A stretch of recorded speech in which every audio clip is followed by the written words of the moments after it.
Welcome to Martin Monday's Intentional Intimacy, where love, life, and legacy meet in the moments that matter most. Every week, I will share sacred reflections of my 30-year marriage before Martin's passing, as well as our life now without him. May these reflections help us live with more weight, warmth, and wisdom. Martin was a letter carrier by profession, but a life carrier by purpose. So let's take a moment and let intentional intimacy speak. Welcome to this edition of Martin Mondays. This is episode 42, and this is the before and after. And so I want to share, this is airing the day before my oldest son, MJ's 34th birthday. And so that's what I want to focus on, him as son, as father. Because honestly, guys, there are some dates that they don't just pass through the calendar, they hold. And so May 19th, 1992, that is a day that holds for me. And so Martin and I were sitting in labor and delivery on May 18th in labor and delivery, waiting for him to be born on May the 19th. We weren't rushing. I had been induced. We didn't know what was going to happen. We just were waiting, right? There was a stillness in the moment and a quiet that really didn't announce itself. It just kind of showed up and it settled right there in the room. I clearly remember the anticipation. We had so many questions that we didn't even have answers to yet. And the way everything feels kind of both fragile and certain at the same time, it was just quite a moment, like waiting for this child to be born. We didn't know who MJ would become. We didn't know if he was a boy or a girl, actually, because we didn't find out. We just wanted everything to be a surprise. We didn't know what type of person you would grow into. We only knew that he was coming, and he was coming soon. And so here it is now, all these years later, and I really find myself just kind of sitting in that same remembrance yet again. But it's different because it's only me, of course, doing the remembrance. I'm not in a hospital room. I'm not waiting for his arrival because he's here. But I am holding his words, his voice, and I'm holding a reflection on what it means to carry something. And I'm actually referencing MJ's words in my book. I published a book, The Gift in Grief. It is an anthology, and it is a collection of 12 different authors sharing their stories of grief. And so MJ was one of my authors, and he wrote, and I just want to read some of what he had written in his passage and what he reflected. He said, have you ever been haunted by the vivid replay of moments with someone you've lost? Then he goes on to say, there's a desire to maintain their memory and to prevent their life from disappearing into the past. Wow. I hear you, MJ. I hear you in these words because that's absolutely what this is. This is me refusing to let you disappear into the past. I'm not letting my husband disappear into the past. Another line that you said, MJ, that you said, however, grief, it often brings with it weightier burdens, the legacy and the responsibilities that are left behind. This makes me wonder, did you know that you were already living yours, son? Did you know that just by being who you are, that you were shaping what would remain? As you wrote those words, MJ, you talked about your father, about stepping into something that you didn't feel ready for. And he says, I quote, "It's like being an understudy, suddenly thrust on stage. The audience awaits, but you're not the original."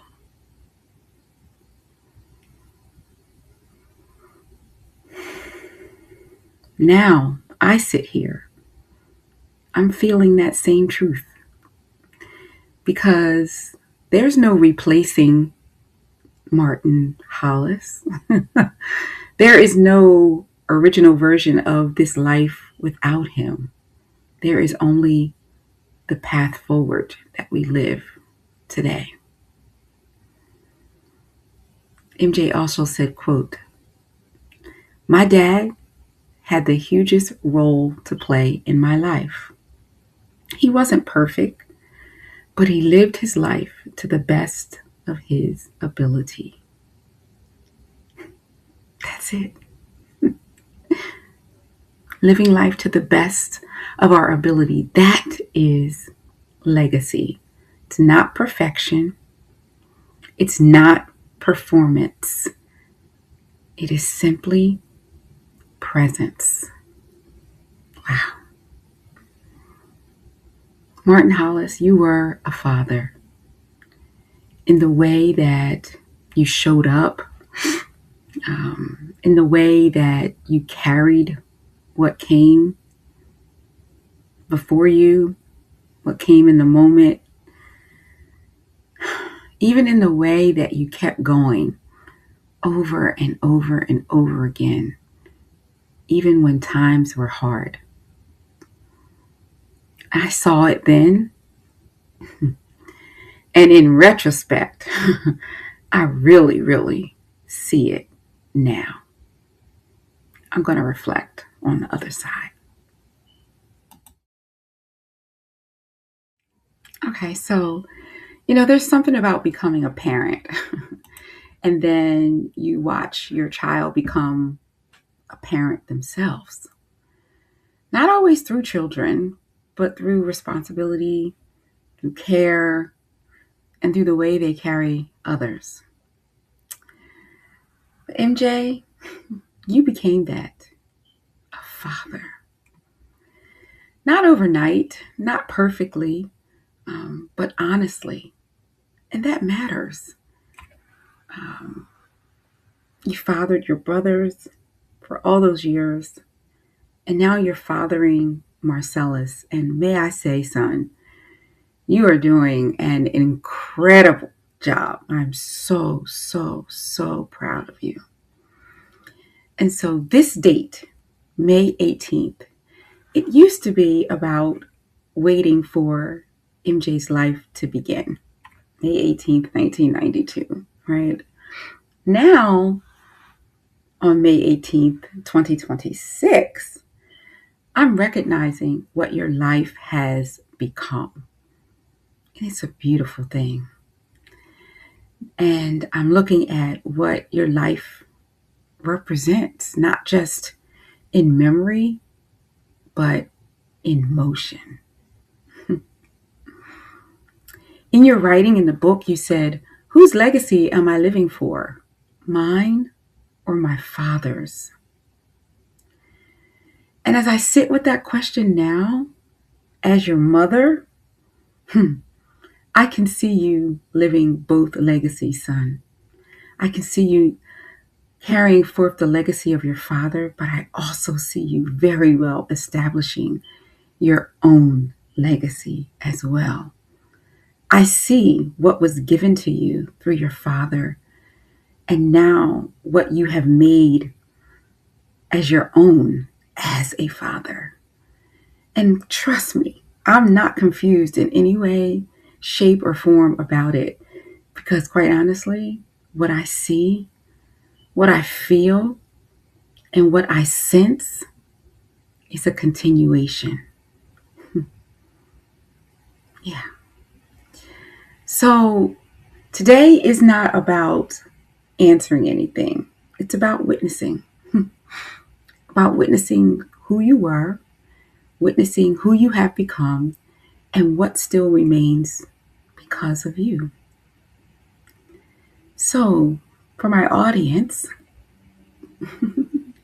if you're listening and paying attention to what I'm saying, and there's still someone in your life whose voice still echoes to you, you don't have to resolve it.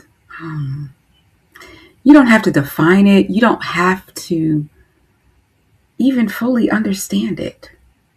But what you have to do is you have to be present with it. That is enough. Because sometimes legacy is not always something that you build. It's something that you recognize after it's already been lived. And so my charge to you is to reflect on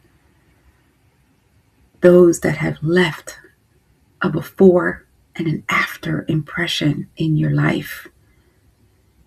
And reflect on what you are now carrying forward from your interactions with them. So happy birthday to my son. But happy birthday to each of us as we commit to birthing something new in our thought life, in our relationships with others. Because there is a before and there is an after. And we own the space as well in between. So walk well in legacy. Honor what has been as you carry forward your version of the new. Take care, and I'll catch you next time on Martin Mondays. Martin Mondays continues on Tuesday with the Tuesday Tea. Check it out and join me and take a sip.